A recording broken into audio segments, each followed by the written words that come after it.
Hello, hello. It's Brandi's world, and thank you for tuning in. Today, I want to talk about puberty blockers. That that sentence is a very scary statement to make in this country of United States today in 2023. And why is that? Because people associate the term puberty blockers with trans and trans children. And that scares people. Frankly, people are afraid of trans people. There is so much misinformation out there, and so many people's ignorance is filled with misinformation and also hate, that it can be very scary.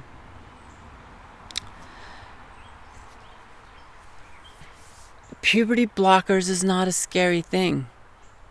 Puberty blockers are a medical treatment for gender dysphoria. That's one of the treatments for it. It's not even all the treatments for puberty blockers. There are numerous reasons for puberty blockers. One of them happens to be to help ease and treat gender dysphoria. And why should that be scary? Gender dysphoria is recognized, and we have treatments that are recognized to treat gender dysphoria, and treating it is very successful.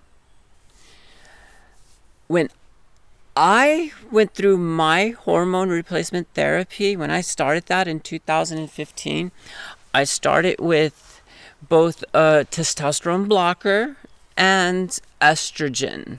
So I would take estrogen tablets and also basically a testosterone blocker or a puberty blocker.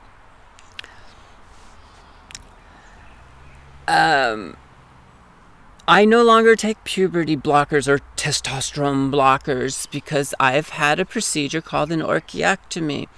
And orchiectomy is removal of the testes, and that removes most of the source of my testosterone.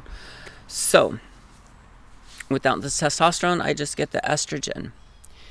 And that treats my gender dysphoria. It helps me express the gender identity inside of me. These hormones change my skin. They change lots of things about my body. Not everything about my body, and that's why puberty blockers are important. See, I discovered my gender identity and started my transition late in life. But I wish that I had discovered my gender identity younger, at a much, much younger age. I'm a little jealous of people who discover their gender identity when they're young and are able to go through a transition young. And those individuals who realize their gender identity at a young age and are able to get medical treatments such as a puberty blocker to ease and prolong an unwanted puberty. Oh my God, that's awesome. I'm jealous of that. I went through 2 puberties. When I was a teenager, I went through a testosterone-driven puberty, and I didn't like it. It made me very uncomfortable in my skin.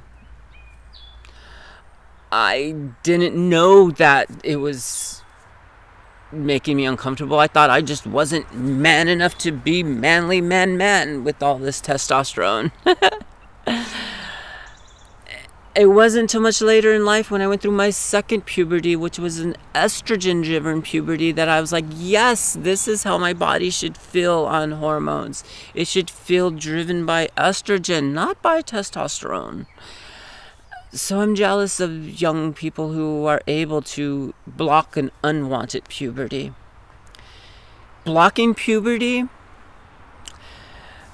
I did not just hear about that recently, or because I'm trans, I didn't just hear about that. The first time I heard about puberty blockers was when I was a child. See, I have a lot of cousins, and one of my cousins was about 4 years older than me, my cousin Will. And Will was one of those kids growing up where he was the top athlete. He was the fastest kid. He was the highest jumper and the strongest puncher and whatever, the most boyish boy that could be. And by the time Will was like in 4th and 5th grade, he was one of the biggest kids in his class. And he was always a really good athlete, as I said.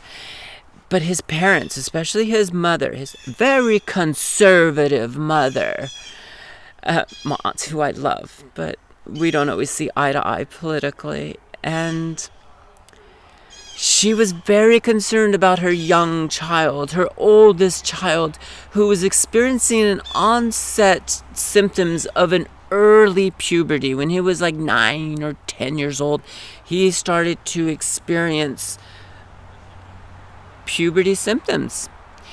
And so I remember she was looking into the doctors and talking about getting her child on this treatment because they didn't want young Will to have to experience a puberty at an age when he wasn't ready to go through that puberty. So they were blocking the puberty.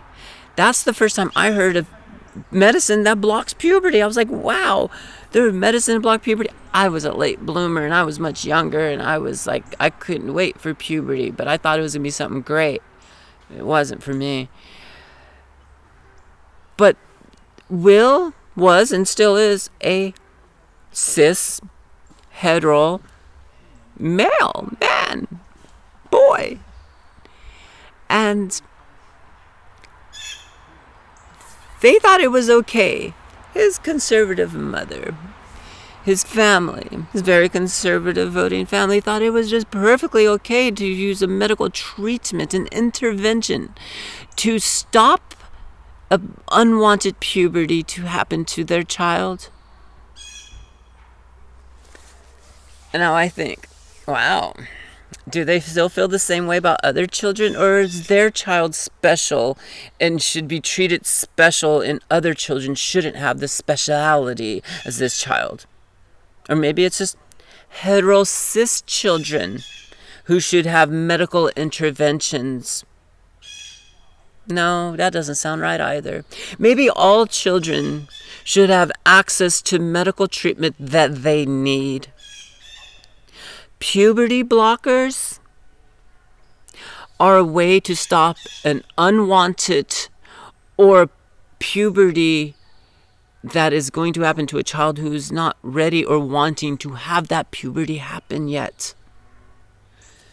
Puberty blockers are not something that you take and then you can't undo what you just did. No, they simply block or stop the onset of testosterone, or I'm assuming in cases of estrogen. I haven't honestly looked into all of that, but I've know the testosterone side to how it blocks.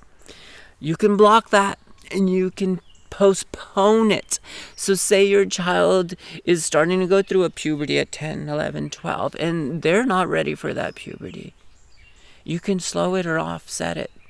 And if you realize, you come together with your family, your doctor, and go, wow, this child is experiencing gender dysphoria, and a testosterone-driven puberty might not be great for this child's dysphoria. Maybe we can block it, and when they're a little bit older, we can work together and put them on a treatment, a hormone replacement therapy, to get them to feel the way that they should feel about their body, right? Yes. So puberty blockers, it's not a scary word, people. It's not a scary treatment.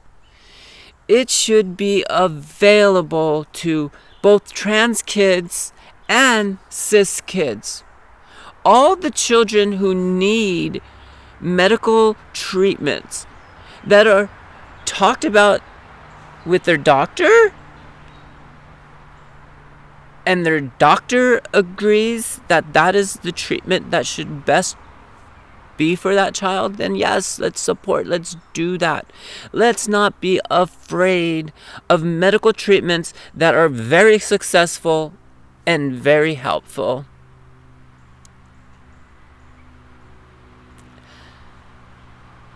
I'm going to leave you with this thought. Not every child is a cis-hetero child who lives in a dream bubble that every parent has put out for their child. No one's going to live up to a dream bubble that you have for your child. Raise your children with empathy and understanding, and realize not all of them are going to be cis-hetero. We live in a society filled with people of diversity, and children are diverse, and children's gender identity are diverse, children's sexuality diverse. Children are diverse. Trans children deserve all the love every other children deserves. Trans children are children. Trans kids are kids. Kids are kids.